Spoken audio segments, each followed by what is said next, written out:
Shalom Bapak Ibu Saudaraku yang dikasihi Tuhan, senang sekali saya dapat kembali menyapa Bapak Ibu dalam program Dahsyat Firman-Nya. Sebelum kita mendengarkan firman Tuhan, saya mengajak kita berdoa.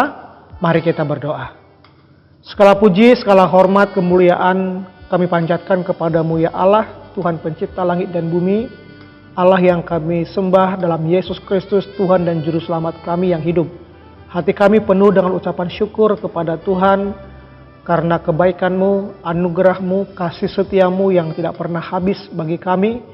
Dan kami berterima kasih kepadamu ya Yesus atas keselamatan, anugerah, pengampunan yang Tuhan berikan kepada kami. Sebelum kami mendengarkan firman-Mu, ya Tuhan, kiranya Roh Kudus menerangi hati dan pikiran kami, agar kami mengerti dan memahami firman-Mu dan melakukannya. Dalam nama Yesus kami berdoa, haleluya, amin. Bapak Ibu Saudara yang dikasihi Tuhan, minggu lalu kita sudah belajar tentang pergilah memberkati kaum dan bangsa.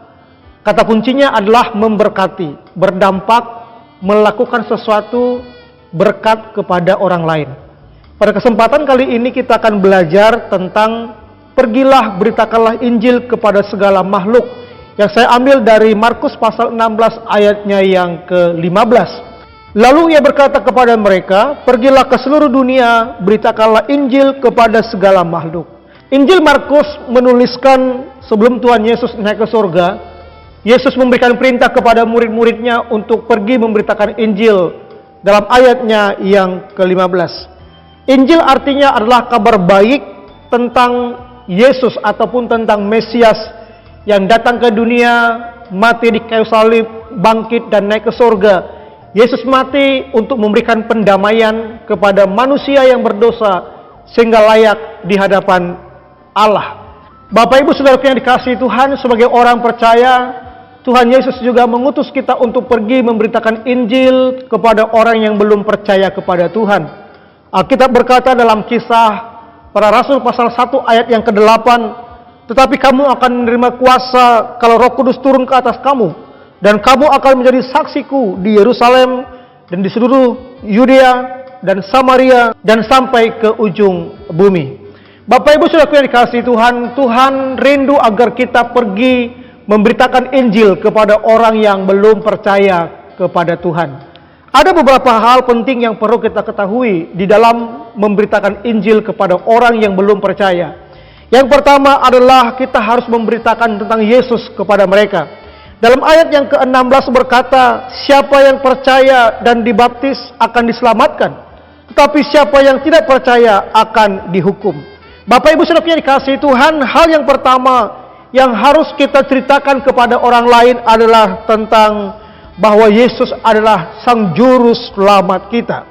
Tuhan Yesus memastikan kepada murid-muridnya bahwa ada jaminan keselamatan kepada orang yang percaya kepadanya. Jika kita perhatikan firman Tuhan dalam ayat yang ke-16 ini, ada dua hal yang Yesus tekankan di sana untuk kita beroleh keselamatan. Yang pertama adalah percaya kepada Yesus sebagai Tuhan dan Juru Selamat dalam kehidupan kita. Dapat juga dilihat dalam Roma pasal 10 ayat 9 sampai ayat yang ke-10. Hal yang kedua yaitu dibaptis, yaitu mengalami pertobatan dan lahir baru.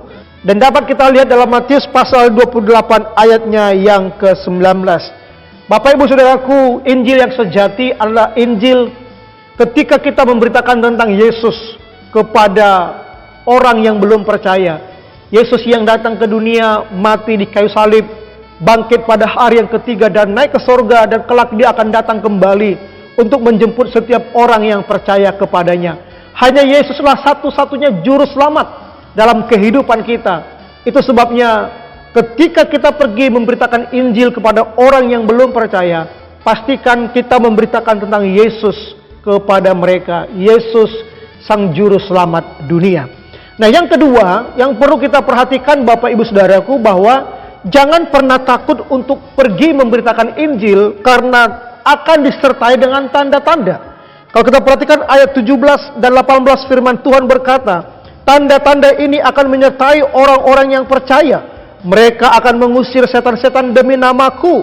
Mereka akan berbicara dalam bahasa-bahasa yang baru bagi mereka. Mereka akan memegang ular Dan sekalipun mereka minum racun, mereka tidak akan mendapat celaka. Mereka akan meletakkan tangannya atas orang sakit dan orang itu akan sembuh. Bapak Ibu Saudaraku, Tuhan Yesus memastikan kepada murid-muridnya agar tidak takut untuk pergi memberitakan Injil, karena barang siapa percaya akan disertai dengan tanda-tanda yang ajaib. Jika kita perhatikan dalam ayat 17 sampai ayat 18 ini, ada beberapa tanda yang akan menyertai orang percaya yang pergi memberitakan Injil. Yang pertama, diberi kuasa untuk mengusir setan-setan demi nama Yesus. Karena nama Yesus, nama yang berkuasa mengusir setan-setan apapun. Yang kedua, Tuhan mengaruniakan mereka bahasa-bahasa baru yang dapat dimengerti untuk menceritakan karya besar Allah.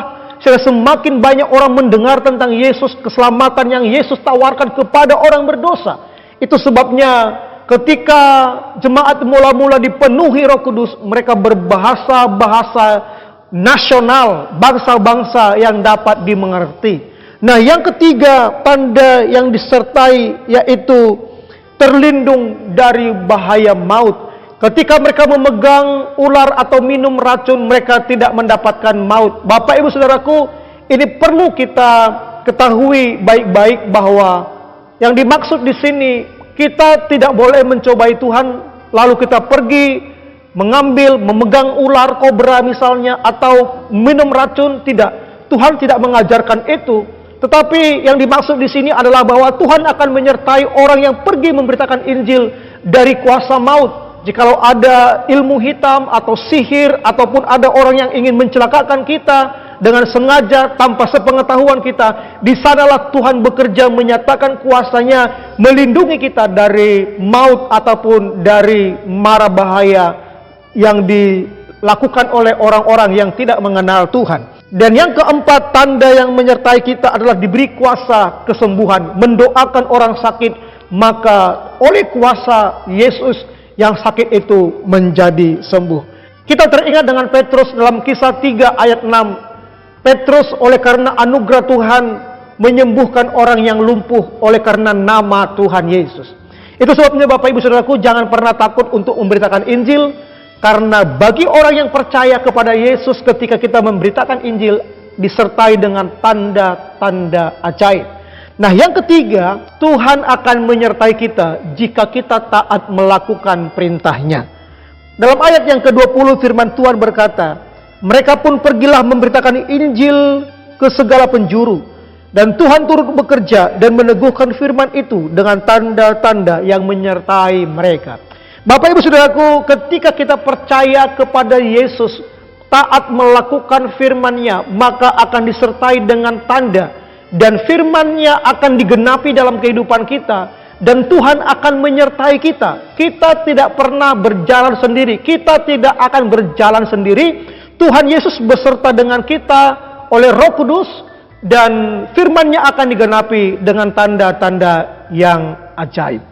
Bapak Ibu Saudaraku yang dikasihi Tuhan, pergi memberitakan Injil bukan hanya tugas pendeta, penginjil, misionaris, tetapi seluruh orang percaya, orang Kristen, kita harus pergi memberitakan Injil kepada keluarga kita, kepada teman-teman kita, kepada komunitas kita, kemanapun Tuhan utus kita pergi, kita harus taat memberitakan Injil kepada orang yang belum percaya. Ingat bahwa berita Injil adalah tentang Yesus, tentang pengorbanannya, tentang kasihnya, tentang pengampunannya, tentang kebangkitannya, tentang jaminan hidup yang kekal. Yang kedua, jangan pernah takut beritakan Injil. Bagi orang yang percaya akan disertai dengan tanda-tanda yang ajaib. Dan yang ketiga adalah jika kita taat, maka Tuhan akan menyertai kita dan firman-Nya akan tergenapi. Jika kita taat, maka mukjizat akan terjadi dalam kehidupan kita. Kiranya lewat kebenaran firman Tuhan ini membawa gairah bagi kita untuk kita pergi memberitakan Injil, membawa jiwa-jiwa kepada Yesus. Tuhan Yesus memberkati.